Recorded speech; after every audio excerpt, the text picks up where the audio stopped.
Assalamualaikum warahmatullahi wabarakatuh. Nama Mas Nurul, kelas 12 MIPA 1, nomor absen 20. Nama Risa Rifina Putri, kelas 12 MIPA 1, nomor absen 7.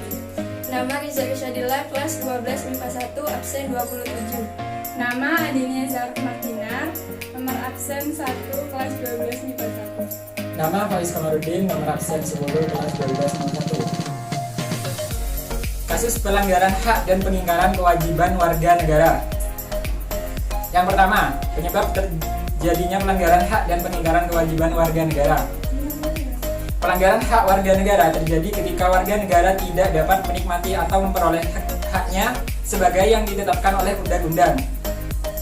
Pelanggaran hak warga negara merupakan akibat dari adanya pelalaian atau pengingkaran terhadap kewajiban baik yang dilakukan oleh pemerintah maupun oleh warga negara sendiri.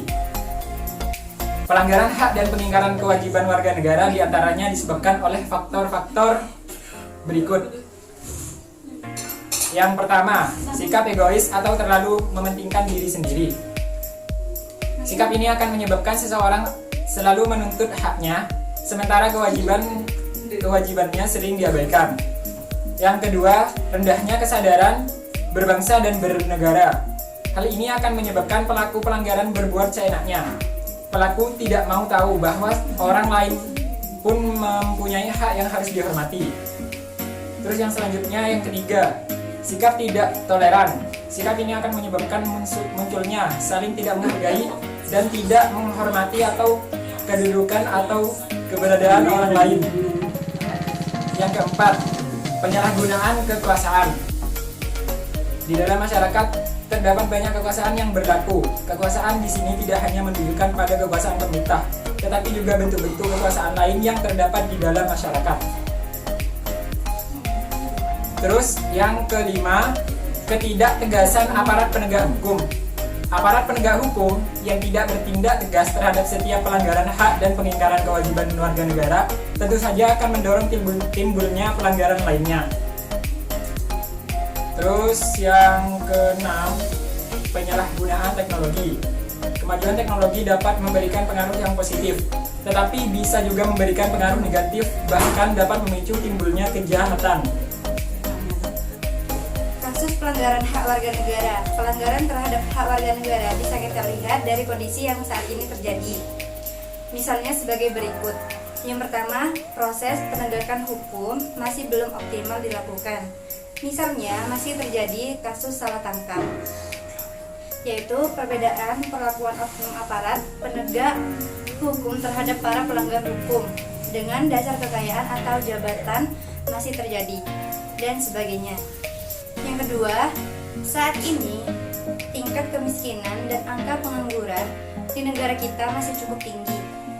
Padahal pasal 27 ayat 2 UUD NRI tahun 1945 mengatakan bahwa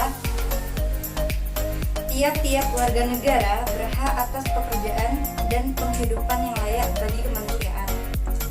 Yang ketiga, makin merebaknya kasus pelanggaran hak asasi manusia seperti pembunuhan, pemerkosaan, kekerasan dalam rumah tangga, dan sebagainya. Padahal pasal 28A hingga 28J UUD NRI tahun 1945 menjamin keberadaan hak asasi manusia.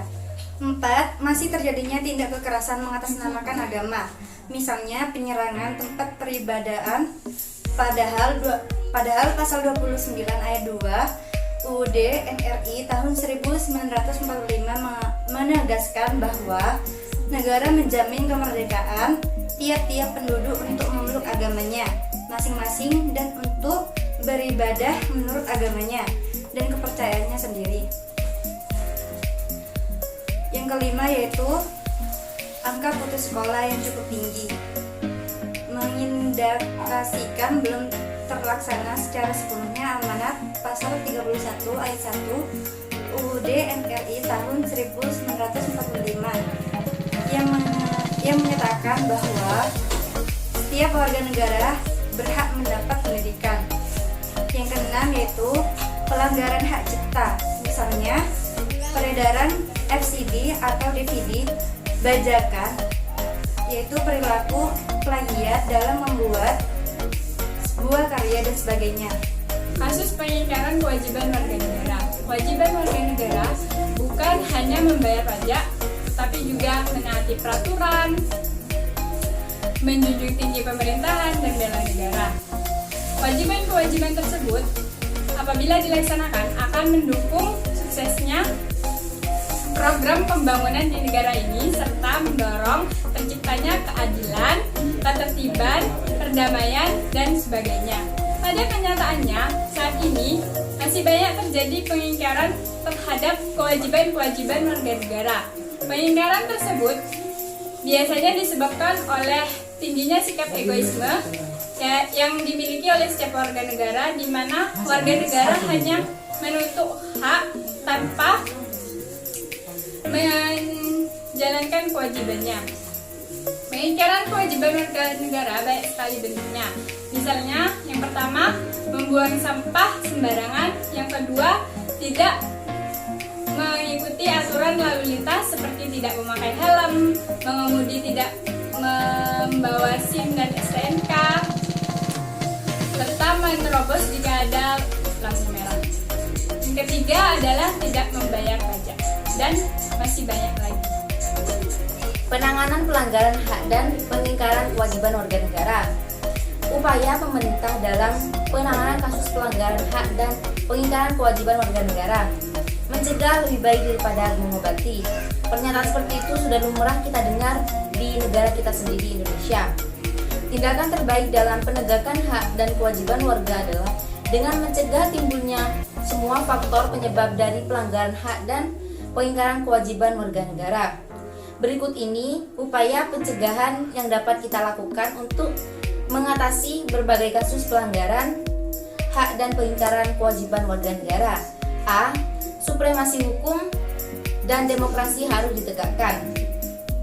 Para pejabat penegak hukum harus memenuhi kewajiban dengan memberikan pelayanan yang baik dan adil kepada masyarakat, memberikan perlindungan kepada setiap orang dari perbuatan melawan hukum dan menghindari tindakan kekerasan yang melawan hukum dalam rangka menegakkan hukum.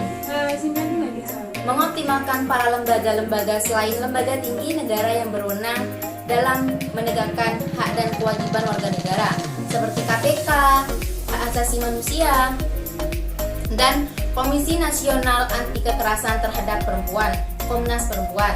C. Meningkatkan kualitas pelayanan publik untuk mencegah terjadinya berbagai bentuk pelanggaran hak dan pengingkaran kewajiban warga negara oleh pemerintah. D.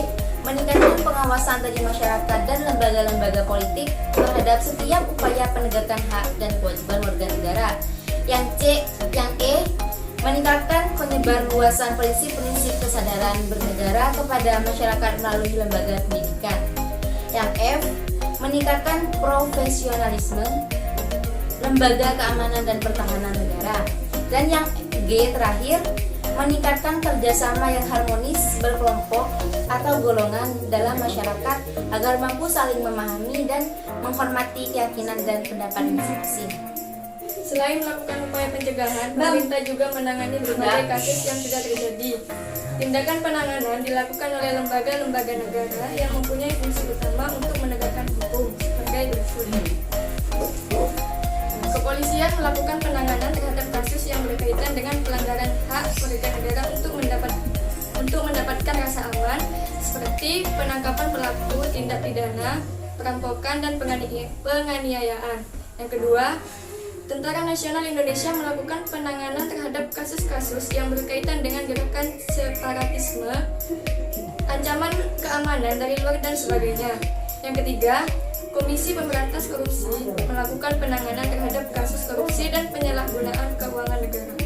Yang keempat, Lembaga Peradilan melakukan perannya untuk menjatuhkan vonis atas kasus pelanggaran hak dan pengingkaran kewajiban warga negara.